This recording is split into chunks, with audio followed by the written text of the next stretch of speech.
main 2025 general studies papers. As we have gone through the nature of question, एक बार फिर से एक बहुत important सवाल हम सबके आगे खड़ा हो गया है, तैयारी कैसे करी जाए। आपने पेपर जरूर देखा होगा और पेपर देखने के बाद आपके दिमाग में भी ये डाउट आया है, चाहे आप इस बार मेन लिख रहे हैं या आप मेन लिखने के लिए होपफुल हैं इन दी अपकमिंग अटेम्प्ट्स। हमेशा अपनी तैयारियों को एक एग्जामिनेशन के पैटर्न के तौर पर बदलना बहुत जरूरी है when it comes to the competitive examination of the stature as civil services examination.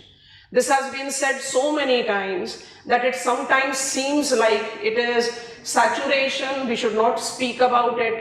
But इस साल के पेपर को देखकर दोबारा से उसी पॉइंट पर बात करना बहुत ज्यादा जरूरी हो गया। हम हमेशा जब भी पेपर होने के बाद पेपर की डिस्कशंस करते हैं तो हम इसी डिबेट में रहते हैं, पेपर आसान था, पेपर मुश्किल था, पेपर ट्रिकियर था, पेपर इजी गोइंग था, लेंदी था, एक्सेट्रा। बट ये सारे टर्म्स जो हैं, ये सारे एडजेक्टिव्स जो हैं, मेरे ख्याल से बहुत ही रिलेटिव हैं।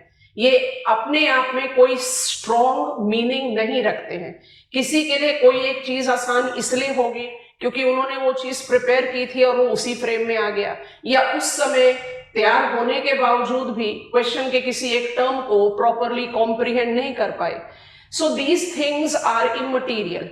मेरे विचार से जो सबसे इंपॉर्टेंट रिक्वायरमेंट दोबारा से रीस्टैब्लिश हो रही है कि क्या मुझे सिविल सर्विसेज की तैयारी करने के लिए लोड्स ऑफ नोट्स के पीछे भागना चाहिए, क्या मुझे मल्टीपल सोर्सेस से अपनी इंफॉर्मेशन को कलेक्ट करना चाहिए।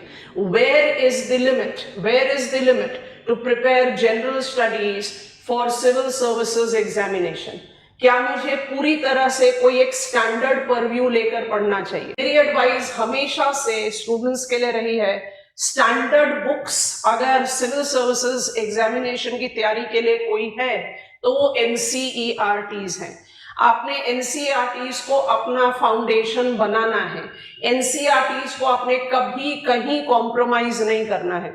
स्टेटमेंट दर statement question time and again पूछे जा चुके हैं एग्जामिनेशन में, उसको आपने कहीं पर भी छोड़ना नहीं है।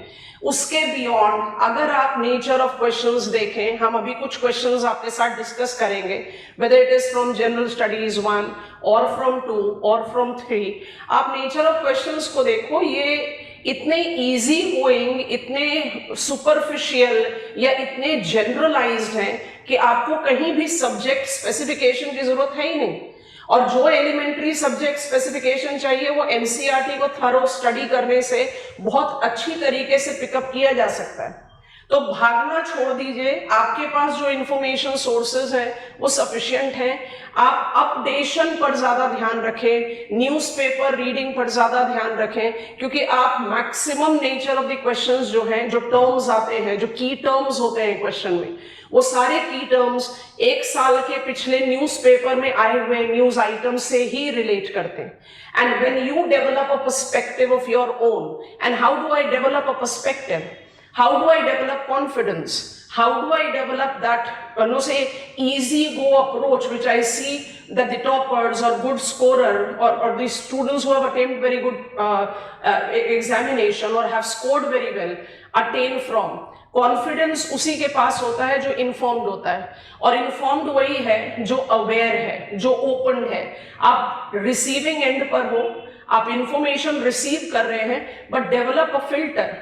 और वो फिल्टर कैसे डेवलप होगा? By clear knowledge of what is there in your syllabus. आपका यूपीएससी का सिलेबस पूरी तरह से डिफाइंड है, उसमें कहीं कोई चीज हिडन नहीं है। आप शॉर्टकट्स के लिए भागते हैं इसलिए आप कंफ्यूज होते हैं। आप अपने सिलेबस को पूरी तरह से स्कैन कीजिए, डिवाइड कीजिए, NCERTs को उसके बेसिस पर रीड कीजिए, and whenever you are reading newspapers, whenever you should read it on daily basis. जब भी आप न्यूज़पेपर रीड कर रहे हैं और उसमें कोई भी एक मेजर इंफॉर्मेशन आपके रेडार पर आ रहा है, आपको उसी समय उसको रिलेट आउट करना है, which part, which paper of your general studies, which part, which paper of your optional, this information can have its relevance। ये होता है कंटेंट बिल्डिंग का तरीका, rather than running from one pillar to post ABCD XYZ, एक ही topic के 10 different sources से notes पढ़े जा रहे हो, आउटकम कुछ नहीं है। Limit has to be ascertain, और ये लिमिट असर्टन जो बच्चा कर लेगा उसको सक्सेस हासिल करने से कोई नहीं रोकेगा, take my word. So clarity develop करना बहुत जरूरी है, पर्सपेक्टिव डेवलप करना बहुत जरूरी है, और हमेशा याद रखना आंसर राइटिंग का जो सबसे बेसिक जिस्ट होता है ना, वो होता है की टर्म्स। आपने की टर्म्स को पिकअप कर लिया, आपने जब की टर्म्स को पिकअप कर लिया, उसके बाद आपके हाथ में सिर्फ रहता है सेंटेंस कंस्ट्रक्ट करना। तो सेंटेंस कैसे कंस्ट्रक्ट करते हैं, इतने ग्रामर की नॉलेज तो हम सबको ही है। अगर आपने की टर्म्स को पिकअप कर लिया तो फिर आपके पास स्टेटमेंट कंस्ट्रक्ट करने का ही तो एक बर्डन रह गया है, जिसको आप इलस्ट्रेशन से बनाइए, बुलेट पॉइंटर से बनाइए, वेन डायग्राम से बनाइए, पाई चार्ट से बनाइए, फ्लो चार्ट से बनाइए, व्हाटसोएवर। आपने अपना पर्सपेक्टिव कम्युनिकेट किया एग्जामिनर से and you have one the battle. और इसी पॉइंट को प्रूव करने के लिए कुछ क्वेश्चन सेलेक्ट किए हैं। As I said, overlapping nature तो है ही क्वेश्चंस का, so I have selected some questions which are very interestingly from general studies two, जो ज्यादातर तो इंटरनेशनल रिलेशन से रिलेट करता है, but we do have some questions that can be discussed. अब जरा देखो इस क्वेश्चन को जरा ध्यान से देखो। Okay, now to prove my point, I have selected question of general studies question number 15 that was asked. अब इस क्वेश्चन को जरा ध्यान से नोटिस करें और की टर्म्स को पकड़ने की कोशिश करें। Question reads, what are the environmental pressure groups? अब अगर आप इस टर्म को जस्टिफाई करें, it has been always there in our newspapers. Environmental pressure groups वो होते हैं जो एनजीओज के साथ रिलेट करें, या those organisations which involves youth awareness, participation, resident welfare association हो सकते हैं, ग्रुप ऑफ वुमेन हो सकते हैं। बहुत प्रोमिनेंट एग्जांपल्स जो हमारे माइंडसेट में रहते हैं, चाहे वो चिपको मूवमेंट रहा हो, या नर्मदा बचाओ आंदोलन है, या जो centre for science and education है, these are the environmental pressure groups which keeps on creating awareness among the masses and sort of make power corridor here. What is the grassroots reality? अब question को पूरा पढ़ते हैं। Discuss their role in raising awareness, influencing policies and advocating for environmental protection in India. यही तो वो groups हैं जो they facilitate lobbying, make power, because they have got their capacity to somewhere intrude and influence the policy maker कि यहाँ पर ये moulding जरूरी है, because it makes up things more practical। तो इस तरह के क्वेश्चन का आंसर लिखने के लिए किस बच्चे को टेक्निकल नॉलेज चाहिए? ये एक जनरल अवेयरनेस वाली क्वेश्चन है, जिसमें आपको ये पता होना चाहिए कि environmental sustainability as practiced by any country of world, not our country, do incorporate very strong and a positive role of such pressure groups, क्योंकि these pressure groups are always showing us the mirror, आईना दिखाते हैं। चाहे हम commoners हैं, citizens हैं, चाहे हम पॉलिसी फ्रेमर्स हैं, हमें एक आईना दिखाते हैं कि जो चीजें हो रही हैं वो कहां तक सही हो रही हैं, और जो चीजें नहीं हो रही हैं उनको कितनी स्विफ्टनेस के साथ डेवलप किया जाना चाहिए। And basically these pressure groups have facilitated multiple moulding of the policies programmes. Niyamgiri अभी तक भी हम लोग के माइंड सेट से आउट नहीं हुआ, जहां पर इंडिपेंडेंट इंडिया में possibly on record for the first time एक कॉर्पोरेट को दरवाजा दिखा दिया गया on the reference of right of the common tribal people. तो इस तरह के एग्जाम्पल्स के साथ एक अवेयर इंडिविजुअल बहुत इजीली आंसर फ्रेम कर सकता है, क्योंकि इसमें पूरी तरीके से आपको अपने हर पॉइंट के साथ एक एग्जाम्पल को जस्टिफाई करना पड़ेगा। सिमिलरली जो आपका इसी क्वेश्चन पेपर में क्वेश्चन आया था, क्वेश्चन नंबर 19 था, energy security constitutes the dominant kingpin of Indian foreign policy। अब फेस वैल्यू पर देखो तो ये फॉरेन पॉलिसी भी है, and it is also energy security concern and is linked with India's overarching influence in Mid East countries. Unquote, how could you integrate energy security with India's foreign policy trajectories in the coming years. मतलब आपसे एक view point apply करने के लिए कहा गया कि Indian energy security and Indian participation in Mid East countries can be correlated to each other, and how do I see the entire course of trajectory that India will be having with foreign policy. So India by default is an example of the country which is set to be a world power, and the major hurdle in that is the energy insecurity that India is reeling under. Indian energy security concerns have come into limelight again because of the tariff imposition that we have been unwarrantedly imposed upon. जब आप crude oil imports, tariff से challenges related to United States of America, geopolitical equations of India with Russia, India with UAE, Saudi Arabia, इन सारी चीजों को आप notice करते हैं, and of course India and Iran, how we can miss that out. All these are justifying the fact that Indian Middle East participations, negotiations have largely been defined with India more dependent on their crude oil, and they are more dependent on Indian agricultural producers.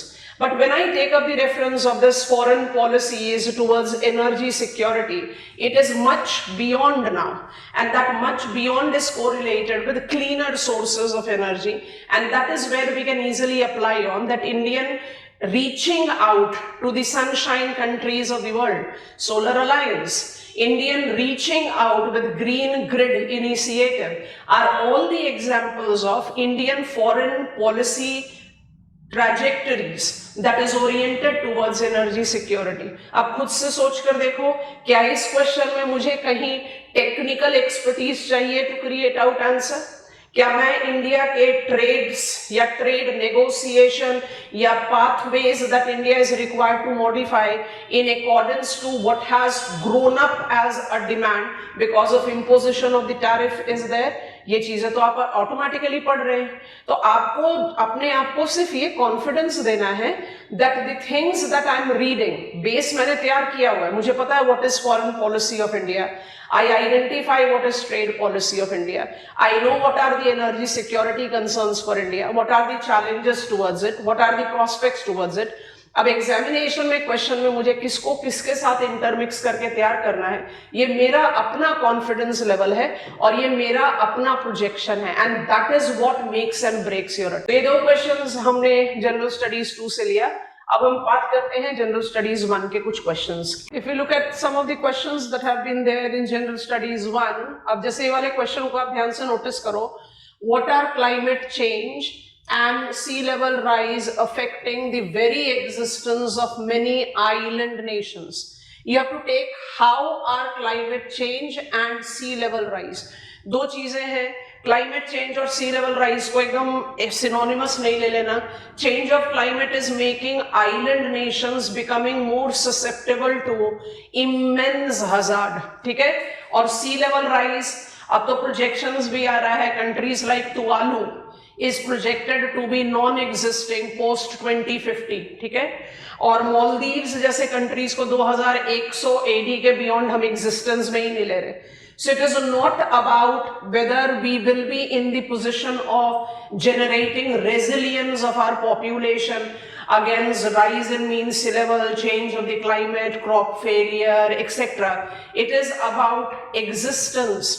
क्योंकि ये सारे island countries are basically suffering from survival challenge. वो वाला question पूछा गया है, examples के साथ बताना है।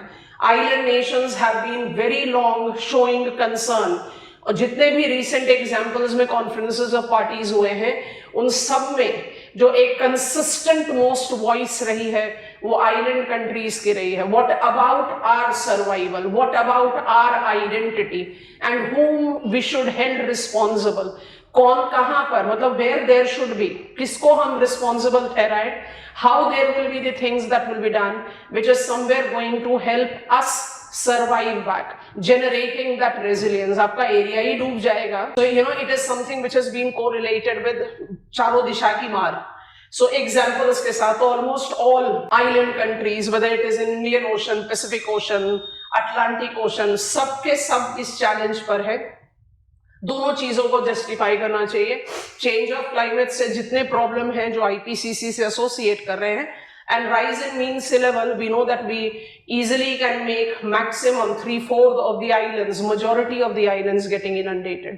तो इस तरह के क्वेश्चन में भी फिर वही वाला पॉइंट है, I can create out because I was updated with what is happening around me.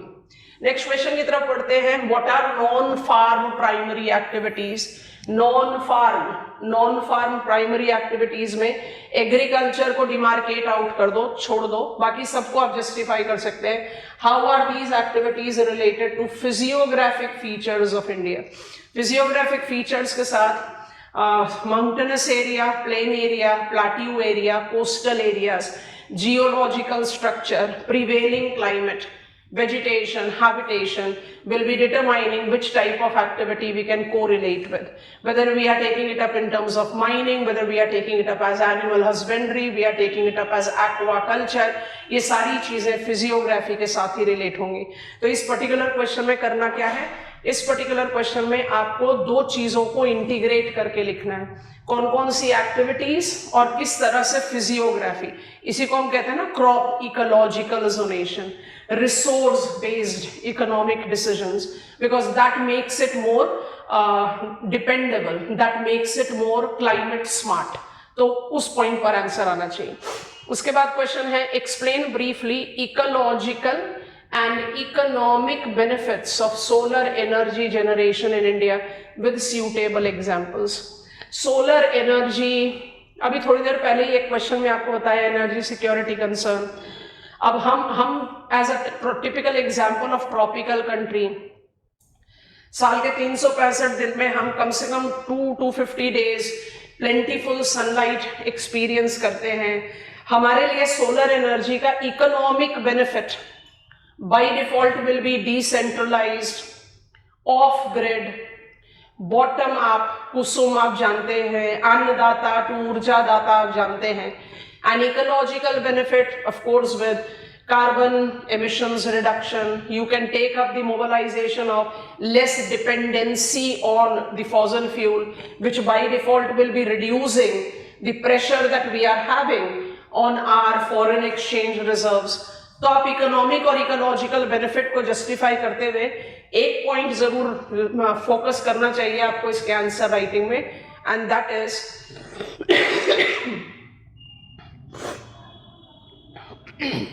it facilitates inclusion, it facilitates participation of grassroots people, it facilitates participation of rural dwellers, जो अपने आप में एक inclusive domain करेगा, and that is how economic and ecological dimension both can be justified. Principal programs के highlighting points इसके साथ add किए जा सकते हैं।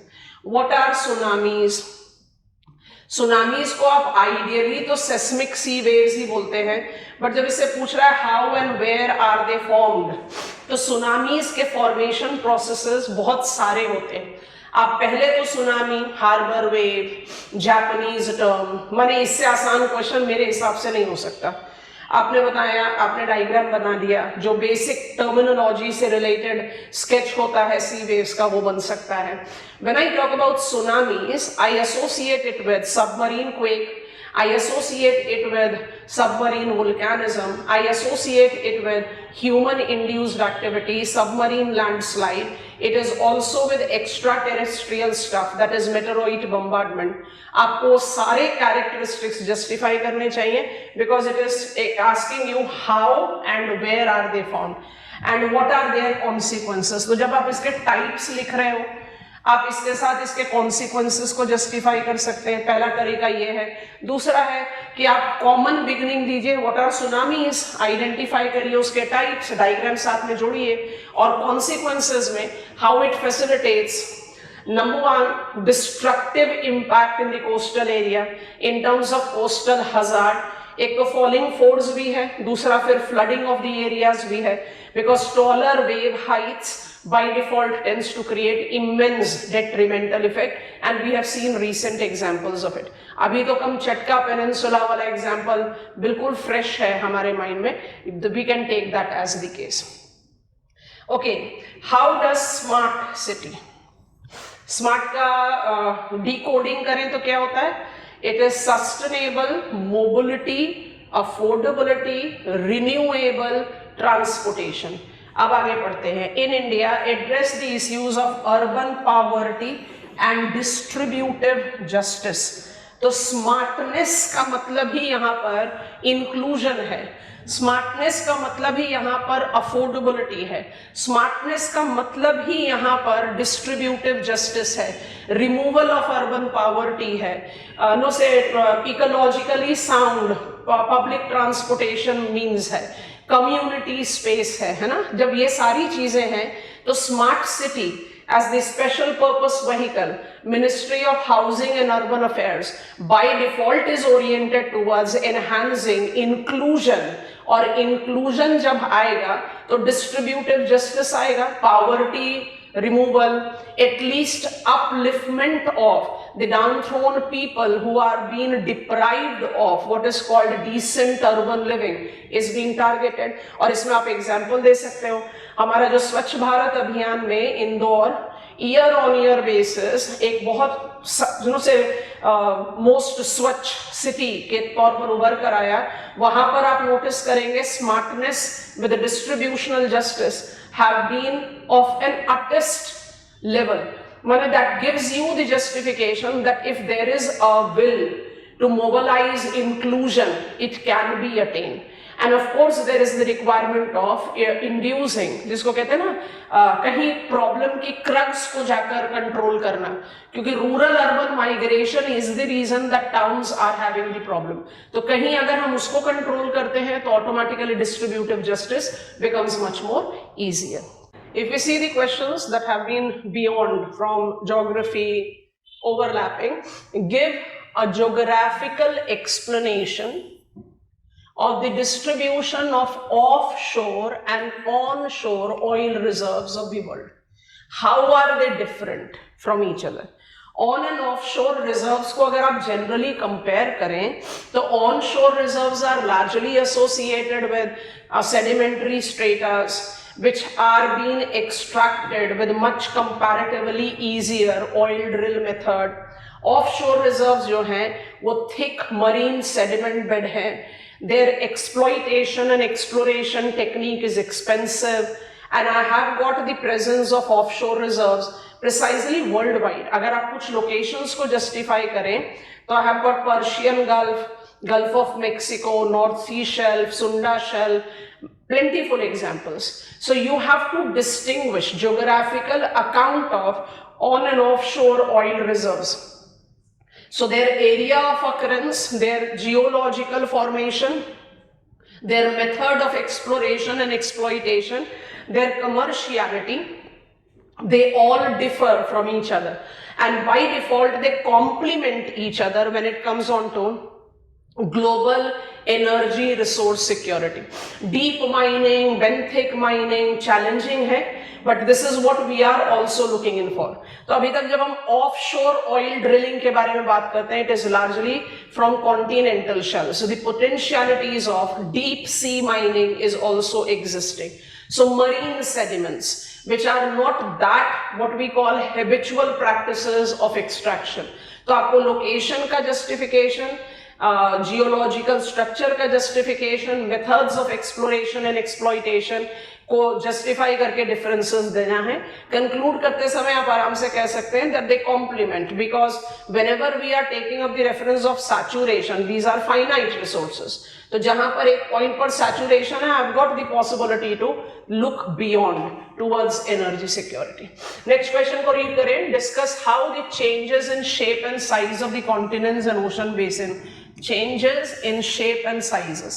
Continents and ocean basin of the planet take place due to tectonic movement of the crustal masses. मतलब आप आराम से शुरू करो.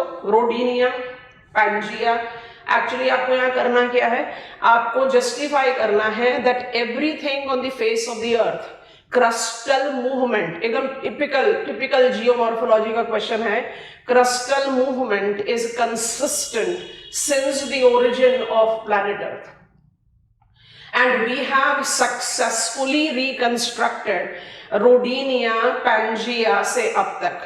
So when you try to justify the development, you understand that everything on the face of the earth is dynamic. Every crustal slab, be it oceanic, be it continental, have not been where they are today and will not remain there in geological future. तो इस question का answer कैसे construct करेंगे? सारी history 4000 million years की history तो नहीं construct कर सकते, तो मेंटल सपोर्ट ले लो कॉन्टिनेंट ड्रिफ्ट थ्योरी का. पैंजिया का मेंशन आया, पैंथलासा का मेंशन आया, disintegration, development of Laurasia, Gondwana land, disintegration, development of present day map of world, और थोड़ा सा फ्यूचरिस्टिक परव्यू ले लो, Somalian plate and Nubian plate disintegrating from each other, जो अफार ट्रायंगल है, disintegrating from each other is all set to create Red Sea as a full-fledged ocean. Mediterranean Sea in likely future is projected to get closed down. तो आप थोड़ा सा futuristic पर view भी दे दें, क्योंकि क्वेश्चन में दोनों चीज पूछ रहा है, कॉन्टिनेंट भी पूछ रहा है और ओशन भी पूछ रहा है. तो रेड सी की प्रोबेबिलिटी है that it can become a full fledged ocean. Mediterranean sea की प्रोबेबिलिटी है कि अफ्रीका बकल अप हो जाएगा. तो चेंज आ रहा है ना, तो आप ज्यादा एल्फ्रेड वेगनर का हम डिमार्केशन ले और 300 मिलियन ईयर्स ऑनवर्ड की कंस्ट्रक्ट करें तो भी हम इस आंसर को बहुत आराम से बना सकते हैं. तो I don't think and I don't suggest कि आपको उससे ओल्डर जाना चाहिए. So that is how you should create the answer. Okay, discuss the distribution and density. Distribution, total population, density, persons per square kilometer in the Ganga river basin with special reference to land, soil and water resources. Ganga river basin की शुरुआत आप कर सकते हो उत्तराखंड से और खत्म करोगे वेस्ट बंगाल में.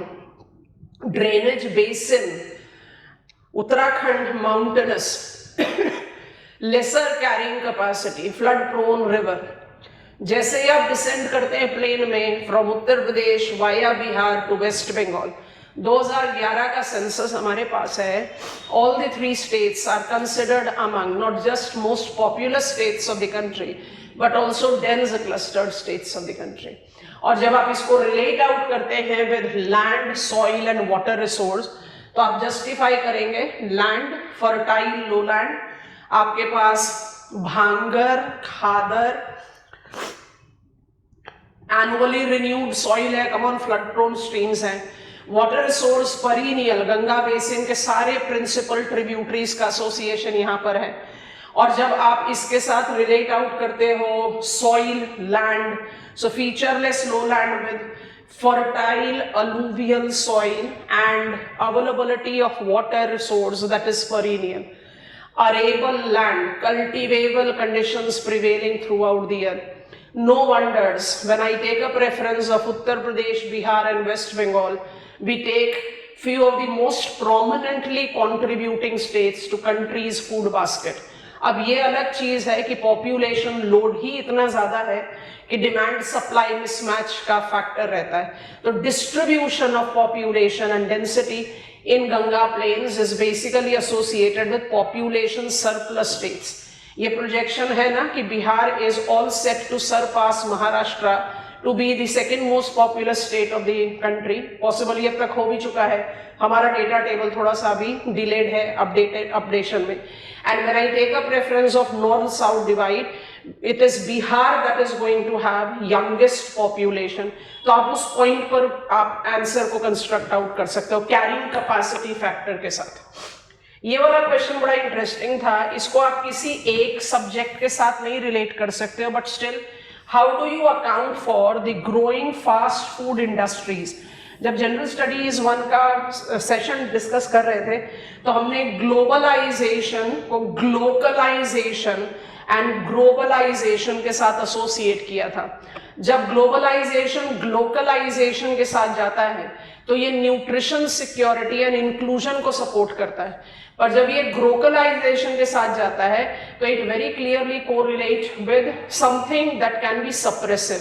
अब यहाँ क्वेश्चन पूछ रहा है, growing fast food industry given that there is increased health concern in modern society, illustrate your answer with Indian experience। Fast food industry globalization का वो एक डेट्रीमेंटल डायमेंशन है जो वोकल फॉर लोकल, क्योंकि हेल्थ कंसर्न का जो एक सबसे फंडामेंटल जिसको कहते हैं ना गुड मंत्र है, वो ये है कि आप वो चीज कंज्यूम करें जो उस गिवन सीजन के लिए या उस गिवन लोकेलिटी में प्रोड्यूस होती है। और ग्लोबलाइजेशन कल्चर किस चीज का है? Something that is coming easy to us. अब वो इजी किसी भी तरीके से, लेसर प्राइस का, एट ईज, क्योंकि आपको रश अप करना है अपने जॉब के लिए, तो it is much easier for me to gobble down a burger rather than getting on to the kitchen and create out a paratha for my self.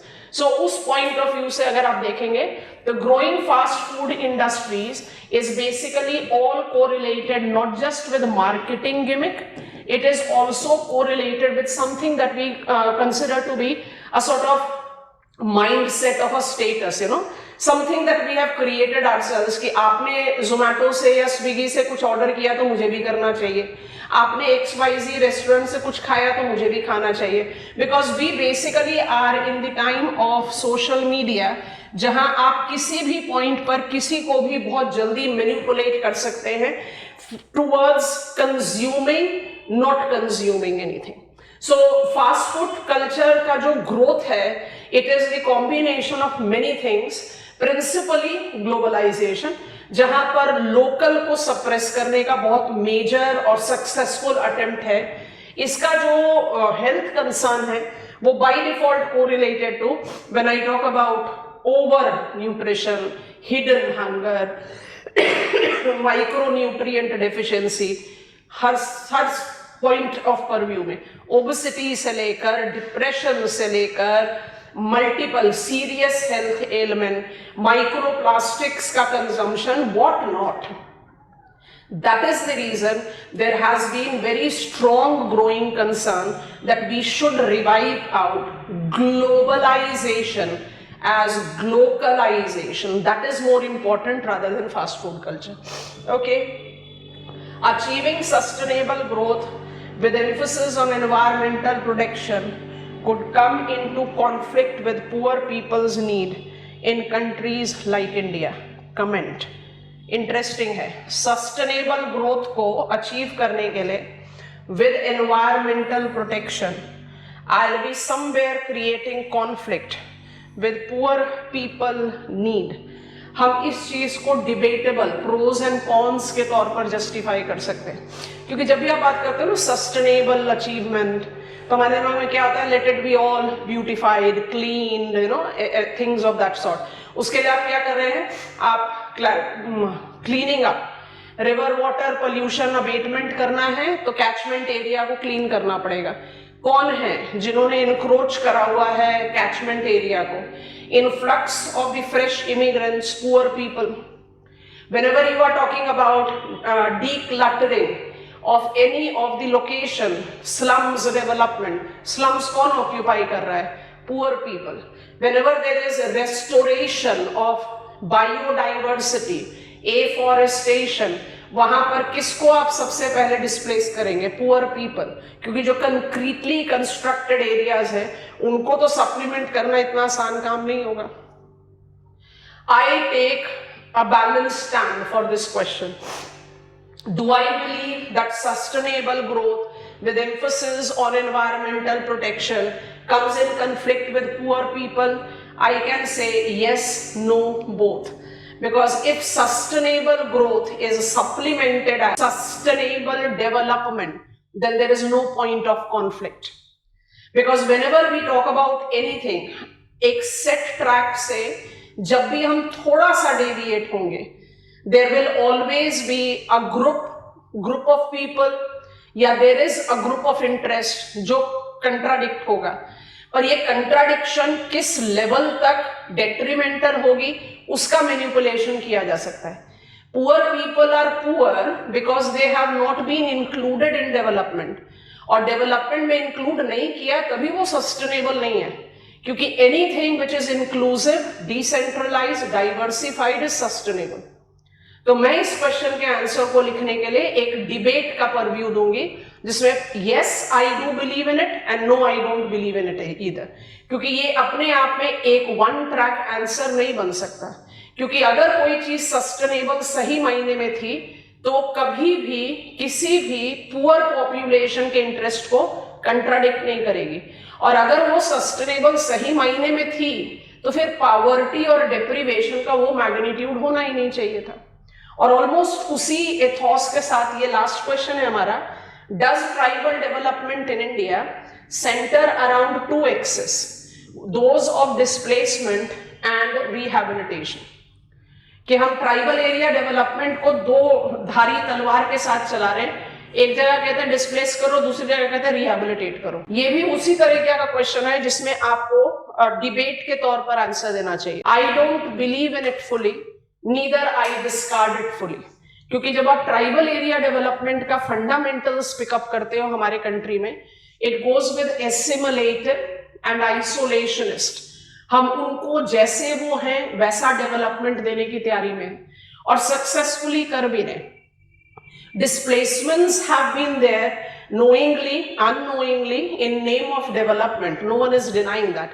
But then it is not a purposeful attempt कि आपको पहले हम displace करेंगे फिर हम आपको rehabilitate करेंगे, because the 5 clauses that regulates tribal area development in India, सबसे पहली बात यही कहती है that we should allow them to team their own people, they should grow in their own field of expertise, their rights on land and forest should be respected, there must not be any rivalry but collaboration should be the focus, and quality of human character involved should be judged, not the statistics.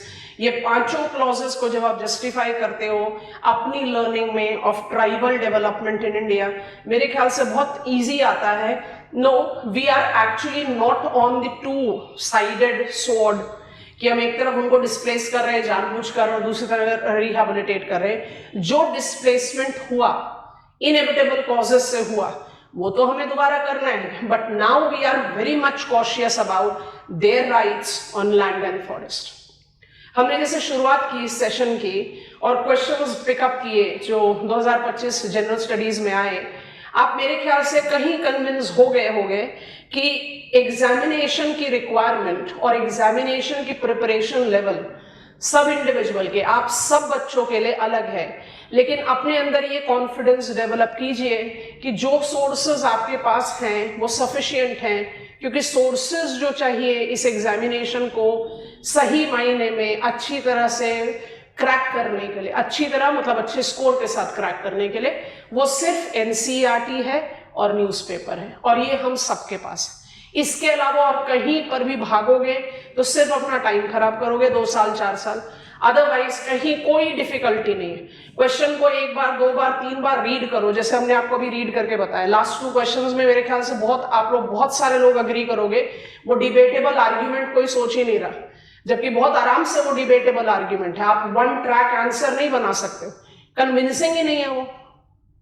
तो ऐसा नहीं कि मेरे दिमाग में नहीं था, मेरे दिमाग में आया नहीं। क्यों नहीं आया? Because I am not into the practice of thinking that way, क्योंकि मेरा सारा फोकस कहां पर है, मेरे बगल वाले के स्टडी टेबल पे कौन से नोट्स पड़े हैं, मेरा तो सारा फोकस उधर ही है ना, वहां नहीं रहना चाहिए। So just focus on what you are possessing, be confident, and I think you can easily crack it down.